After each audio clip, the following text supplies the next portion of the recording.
An ill omen of war lurks ahead. Steel your convictions and choose what must be done to finish this oncoming war. From the team that created Bravely Default and Octopath Traveler brings us Triangle Strategy, a tactical RPG releasing on the Nintendo Switch that promises to let you choose what to do, where to go, and how exactly to end the war. But how much do these choices really matter, and how hard will we have to fight for the choices we make? Let's take a look at how Triangle Strategy weighs on the scales of judgment. The nations of Glenbrook, Aspharost, and Hyzant rest on an uneasy truce after a power struggle over the resources known as the Saltiron War. Unfortunately, this truce is swiftly broken when Aspharost comes across a game-changing discovery, taking over the royal capital of Glenbrook, usurping the throne, and reigniting the flames of war. We play as Serenoa, reigning from House Wolfort, one of the 3 houses responsible for the protection of the royal family of Glenbrook. As a result of this position and the demise of the king, it's up to us to make the choices needed to shape the fate of the kingdom and the people of your house. It's these choices that shape the game's main direction. Whenever a tough decision must be made, the scales of conviction are brought out and the voting begins. During these times, the player will be presented with 2 or 3 decisions along with their comrades' positions. Each of these choices will be represented by a pillar of conviction: unity, morality, and liberty. The triangle, you might say, of the strategies you may employ. These choices start off simple, affecting what units you get and what information can be presented to the player. But as the game develops, so too do the decisions, becoming more complex, affecting the state of nations in Norzelia, entire peoples, and even how the story will end.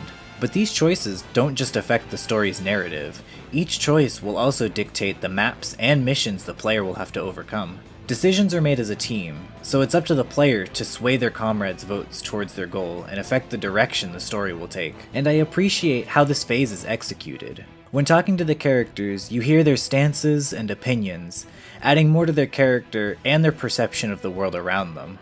When attempting to convince them through different dialogue prompts, you'll learn how strongly they feel on a stance, even so much as their mind not being swayed on some matters, ultimately affecting the final vote. I greatly respect the follow-through on these diverging paths.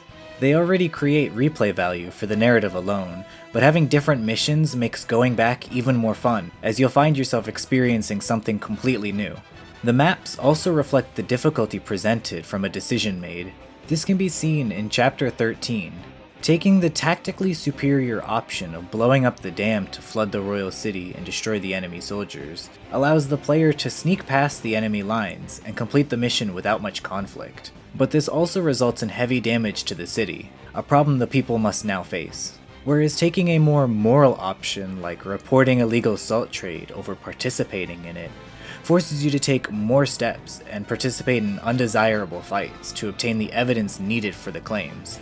The craziest part is that having the ability to choose can even precede your tactical choice.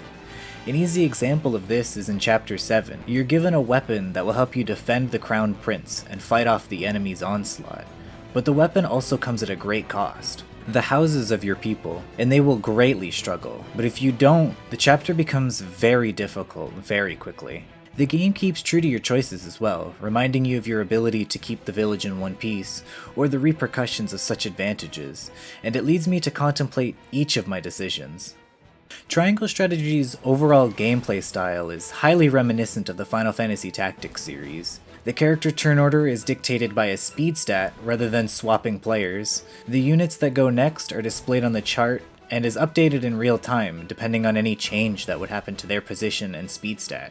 The other important point is that a character's position and direction matters here. When the game calculates accuracy and damage, it also makes sure to account for what angle the target's being hit from.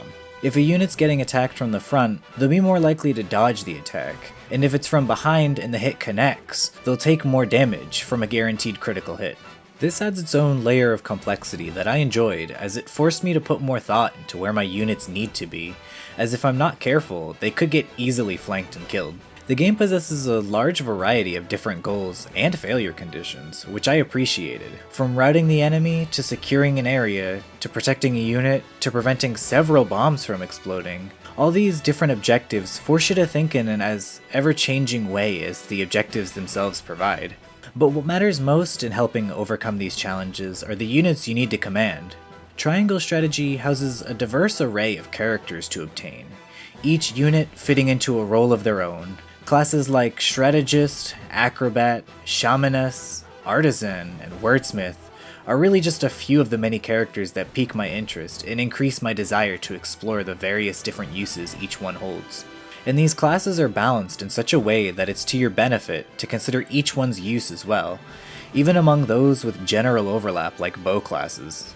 Hawk Snipers, for instance, are extremely mobile and can easily get to the high ground with their flight, and it does a great job inflicting statuses to help swing the outcome of a unit's performance. The Bow Adept, on the other hand, trades utility for raw damage, dealing strong hits and being able to ignore armor. But this job is also very immobile, making it hard to get from place to place. Lastly, the Hunter is another bow class, this time meeting in the middle, having good mobility and damage, but still maintaining its identity with the ability to play proactively and set up traps that can stop the enemy in their tracks. Tactical RPGs can generally be split between two types, the tactics-focused games and the RPG-focused ones. Series like Fire Emblem and Final Fantasy Tactics focus more on the RPG side of the genre, letting you really customize each unit to their maximum potential with class changing and job combining, even so much as making them strong enough to carry a run of their game single-handedly. Looking at you, Edelgard and Frederick. On the other end are the tactics-focused games like Advance Wars and Valkyria Chronicles, in which an individual unit's identity is sacrificed, prioritized for what role they fill, a scout, lancer, or tank, forcing you to understand each type of unit's strengths and weaknesses and plan accordingly. And while all the aforementioned series are a marvel in what they do, I bring them up because Triangle Strategy does a perfect job of striking the balance between the two. Each unit is unique in their own right, possessing their own unique abilities, while also preventing the player from changing this. What this means is that each unit also possesses specific strengths and weaknesses that must be planned around when they're used, and I love this. It allows me to get attached to more of the characters in the story, and reminds me not to get stuck on only using them. Although it can be cumbersome to think about all the different uses for each unit, the game helps players with this by recommending some of the units at their disposal every chapter, alluding to strategies that the player could use. Triangle Strategy wants you to use every unit, and enforces this in a couple of ways. The first is how it handles gaining experience. Experience can be obtained by having a unit do anything other than moving, and it appears to be relative to where you are in the game, rather than what's specifically being done. This greatly helps units that are very low level get the experience needed to catch up, while preventing other units from ending up so far ahead of the curve that they're all you need. And the other decision made that helps promote this is its lack of permadeath. This makes it so that using a unit that might not make it past their third turn isn't removed from the game, and in turn your pool of available options. They'll also keep the experience earned, so if a unit has a rough mission and takes off early, they can be better prepared for the subsequent missions that follow. Triangle Strategy also appears to encourage this lack of permadeath as a means for them to push what they and the player can get away with. The biggest tell for this is how the maps are designed and the power they provide the enemy with. Oftentimes, they can provide the enemy with advantages that can make it seem like losing a unit is imminent. Without permadeath, this removes the frustration of losing a unit, preventing the need to reset the level if you want them back, while also adding a greater satisfaction when the unit isn't lost. While I haven't been able to experience every map in the game because of all the side routes, the maps I have are great and some are very unique, granting a wide array of environments in which to fight and different obstacles and utilities to play around, like the aforementioned house burning, minecarts and zip lines to get around. I'm honestly still flabbergasted that a tactics game has Fog of War that acts to the player's benefit rather than their detriment, granting us the pleasure of ambushing from the unknown. And providing the player a benefit isn't just a one-time thing either, it's handled accordingly to the situation and the context in the story, so it becomes a more natural part of the story. If you're defending an area you're already stationed at, providing the player with a solid archer's nest makes sense and is in turn provided. This variety makes me happy because it gets me to think more when I'm at a disadvantage, as well as letting me have the fun of experimenting with ways I can keep my advantages for longer. Triangle Strategy's tutorials are simple, explaining the game's nuances quickly, and you can access them from the menu at any time if you need a reminder. It also sports several difficulties, so each player can take the game at the pace they want to. If you want a teeth-gritting challenge, one is offered, and those who want to fully immerse themselves in the story, characters, and world can start off on an easier difficulty so the gameplay doesn't take them out of the story.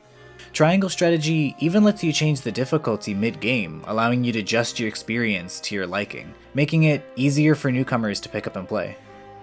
Triangle Strategy utilizes an HD 2D art style that we've been seeing more and more from Square Enix in recent years. That is, 2D pixel art within 3D environments, and the one that's executed in their earlier title, Octopath Traveler. This art style captures its own beauty and aesthetics, and I would say that the game really shows their mastery over it. The areas are beautiful and highly detailed, the characters' expressions are clear and understandable, and the special effects are surprisingly stylish and flashy. The pixel art, however, cannot fully capture some of the nuances of a character's design, though you can access their profile. With the tap of a button, you can see a full character render alongside a brief description of who they are. And I'm sure this also helps the game's performance as well, as the game runs smoothly. I did, however, experience the game crashing on 2 separate occasions, but after downloading a software update, I haven't run into the problem since, so that might be fixed. Triangle Strategy is almost fully voice acted, really only leaving off small conversations within the exploration phases, and I found the performances well done. At no point was I ever put off by the tone or delivery of anything. It does a good job capturing the mood and emotion the characters feel in each situation without possessing any awkward deliveries. And as for the music, it is amazing. The soundtrack for Triangle Strategies is very serious. The music does an amazing job of capturing the urgency of each situation very well and acting as a strong parallel to the story and its conflicts. There's quite the array of music that can appear within battles as well, and this really helps one song not feel too stagnant, especially when you consider how long you may end up listening to one of them.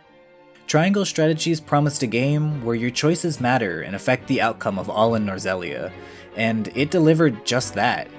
I can't wait to play it again and try for another outcome. While I wish the extra units had a bit more character development, I'm excited to see what else I can do with them. Between the captivating art style, an engaging story based on your choices, and strong tactical gameplay, I love Triangle Strategy, and that might only continue to grow as I play even more.